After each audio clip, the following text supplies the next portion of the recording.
Automaker after automaker has cut their cheapest cars from their lineup. From the Toyota Yaris being cut in 2020, the Honda Fit also being discontinued in 2020, the Ford Fiesta in 2023. In 2019, the Ford Focus went away, and it was announced that it would be going away worldwide in 2025. The Chevy Cruze was discontinued in 2019, and Mitsubishi announced that they were discontinuing the Mirage last year, with this year being its last year. And on top of that, Nissan also announced that they'll be phasing out the Versa. In fact, pre-pandemic, you had dozens of sub $20,000 cars to choose from if a budget purchase for a new car was something you were looking for. But in 2023, the options for a sub $20,000 car has gone down to just one, which is the Mitsubishi Mirage, which is coming to an end very, very soon. And once that is dead, then there will be nothing left. And the options for cheap cars are truly more limited than they've ever been before. Now, aside even from the sub $20,000 car, there are even more affordable cars that are also getting the axe in 2024. The Jeep Renegade, Jeep's most entry-level model, is getting the axe, as well as the Kia Rio, which is a pretty big staple in the budget category. Now, whenever automakers are asked why they're cutting production on these lower-end, cheaper models,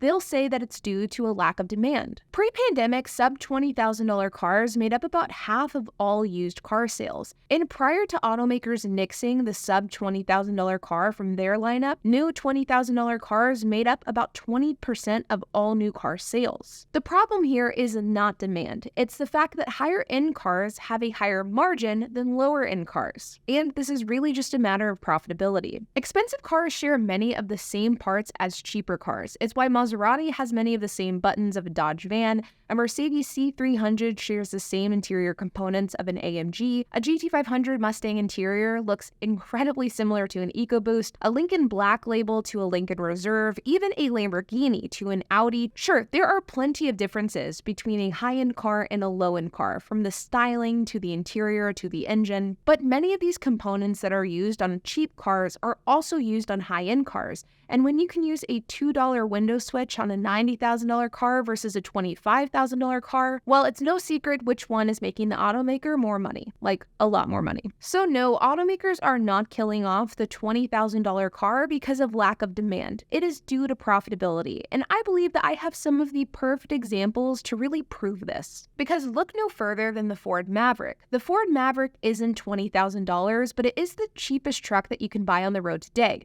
The Ford Maverick starts at $23,920, a lot cheaper than the Ford Ranger, which starts at $32,720, as well as the F-150, which starts at nearly $37,000. It's also cheaper than Toyota's entry-level model, the Tacoma, which starts at $31,000, and it's quite a bit cheaper than anything Ram offers as well. It's even cheaper than the Hyundai Santa Cruz, which is the nearest competitor to the Maverick. The Ford Maverick, not only in terms of truck, but just in terms of new vehicle, is one of the cheapest cars that you can buy today, and yet it sells very well. As of May of this year, which is the most up-to-date information we have, the Ford Maverick sales have nearly doubled from 2023 to 2024, going from 6,965 units sold in May of 2023 all the way up to 13,616 units in May of 2024. At the same time, the Ford Ranger did also see an increase of about 17% year over year, but they only sold 4,700 units in that same period of time, about a third of what the Maverick sold. And while the F-150 still sells a lot more units than the Maverick, they actually had year-over-year declines in sales of about 1.5%. Demand for affordable cars is growing. And the thing that I like about the Maverick, and I think it's something that Maverick buyers appreciate, is that sure, you are buying an affordable compact truck, but it also looks like a normal truck. It's functional, it looks like a truck, and it's cheap. The Mirage, a car that's being discontinued, but as of now, you can still buy new.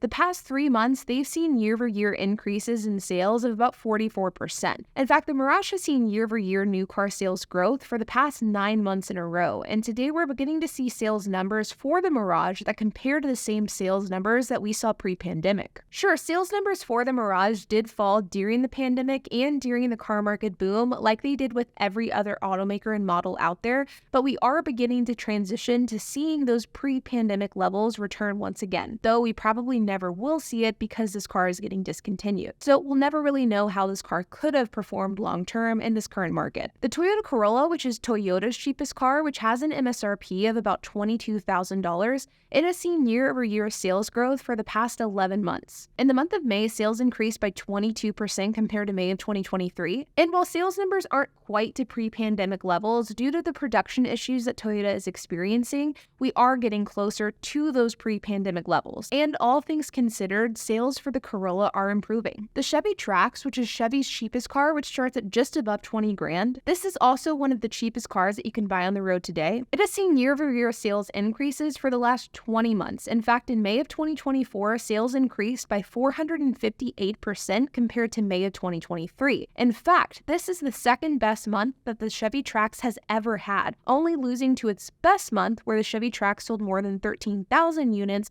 in August of 2019. The point that I'm trying to make is that consumers want cheap cars. And we are seeing this within the trends of these sub $20,000 cars that I've discussed throughout this video. People want them. Automakers and dealerships will say, well, we don't sell the sub $20,000 car because if you look at the data, less and less people are buying them. But the problem with this data point is that it leaves out a key piece of the puzzle, which is that the selection of the sub $20,000 car has way more than dropped by half over the last 10 years. Over the last 5 years, the amount of sub $20,000 cars available have very literally dwindled down to none. And so, of course, as a result of this, the amount of sales that are attributed to sub $20,000 cars would also drastically decrease. And eventually, similar to the selection of cars that we have in this price range, the amount of sales in this price range will also go down to zero as well. And the entire category of a sub $20,000 new car is quickly becoming a thing of the past, and something that we probably won't even track starting in 2025.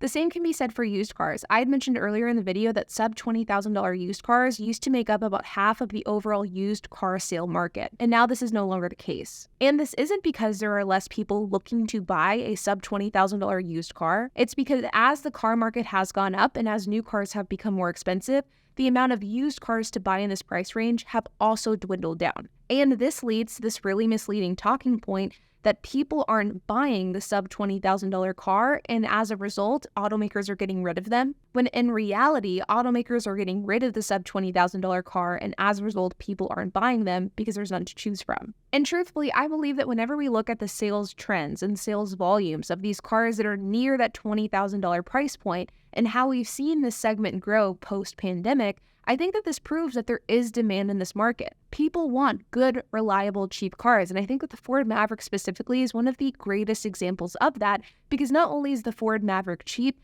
but it is a truck. It looks like a truck, it feels like a truck, it's functional, and you don't feel as though Ford cut corners in order to produce this car. But it's still incredibly affordable given the current car market. So the point is, the sub $20,000 car did not die because people didn't want to buy it. It died because automakers didn't want to make it.